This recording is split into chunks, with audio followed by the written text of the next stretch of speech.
Good morning everyone. তো তোমরা সবাই কেমন আছো? আশা করছি খুব ভালো আছো, আর আমিও খুব ভালো আছি। তো চলো, ওয়েলকাম টু মাই চ্যানেল। ছেলের গরমের ছুটি পড়তে না পড়তে আর দেরি না করে সোজা আমরা কোথায় বেরিয়ে পড়লাম, আজকে সেটাই তোমাদের সাথে গল্প করব। যেহেতু আমার মায়ের অনেকটাই বয়স হচ্ছে আর হাঁটু ব্যথার জন্য মা কোথাও বেরোতে পারে না, তো আর সেই 7 মাস বয়সে আমাকে বাবা তারকেশ্বরে নিয়েছিল, তারপরে মার আর আশাই হয়নি। এদিকে জানলার ধারটা না পাওয়াতে আমার মনটা ভীষণই খারাপ। ট্রেনটা যে পেয়েছি এই আমাদের কপাল ভালো। তারপরে দেখো, ভিডিও করতে করতে হঠাৎ করে দেখলাম একটা স্টেশনের নাম হরিপাল। তারপরে কিন্তু আমরা পৌঁছে গেলাম তারকেশ্বর। আর এখানে অদ্রিকবাবু ভীষণই রেগে যাচ্ছে, তার কারণটাও তোমাদেরকে বলছি। যেহেতু এটা লোকাল ট্রেন, তাই জন্য এখানে কোনো ব্যবস্থা নেই। তাই বাবার কিন্তু আগের স্টেশনে খুব জোরে টয়লেট পেয়েছিল, তাই বাবাকে অজ্ঞতা নামতেই হয়েছিল। তাই আমরা ওখানে বসে বাবার অপেক্ষা করছিলাম। তারপর আর এই সেই দুধ পুকুর, যার কথা আমি মার কাছে অনেক গল্প শুনেছি। দেখো, এখন কিন্তু এই পুকুরটা অনেকটাই বড়।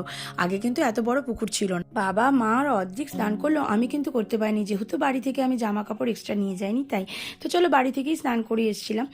কথায় আছে জানো তো, যতদিন তোমার সময় না হয়, যতদিন বাবার তোমার ডাক না আসবে, তুমি কিন্তু সেই স্থানে পৌঁছাতে পারবে না।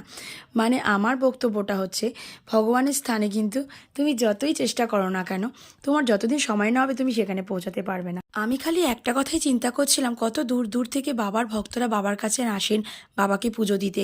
বাবার অসীম কৃপা না থাকলে এটা কখনোই সম্ভব হয় না।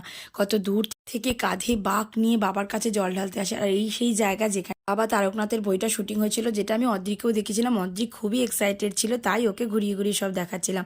তো অদ্রিক বাড়িতেও পুজো করে, তাইও লাল ধুতি পরেই বাবাকে পুজো করলাম। এইখানে দেখো, যার কাছে না আসলে পুজো সম্পূর্ণই হবে না, কারণ নন্দী ফিরিঙ্গির কানে যদি তুমি তোমার মনের কথা বলো, সে কিন্তু অবশ্যই বাবার কাছে তোমার মনের কথা পৌঁছে দেবে। পুজো দিয়ে তো মনটা খুবই শান্ত লাগলো, কিন্তু এবার পেটটাকেও তো শান্তি দিতে হবে। তাই আর দেরি না করে চলে আসলাম কচুরি আর ছোলার ডাল খেতে। আর সাথে ছিল একটা পান্তুয়া, যেটা কিন্তু দাম হিসাবে খুবই ছোট ছিল। আর এখানে তোমরা চাইলে এখানে হোটেলে থাকতে পারো। আর আমরা এখানে রাজবাড়িতে একটু রেস্ট নিচ্ছিলাম। আর এখানে এসে অদ্রিক পেয়ে গেল তার মনের মতন বন্ধু। এইখানে যে আমি ভিডিওটা করছি, এখানে কিন্তু ভিডিও করা, ফটো তোলা, তাও অনেক রিস্ক নিয়ে আমি তোমাদের জন্য এটা করেছিলাম। আর এখানে দেখো, চলে আসলাম আমরা 40 টাকার কুপন কেটে দুপুরবেলার খাবার খেতে। কিন্তু আমার একদমই ভালো লাগেনি বন্ধুরা, যাই বলো।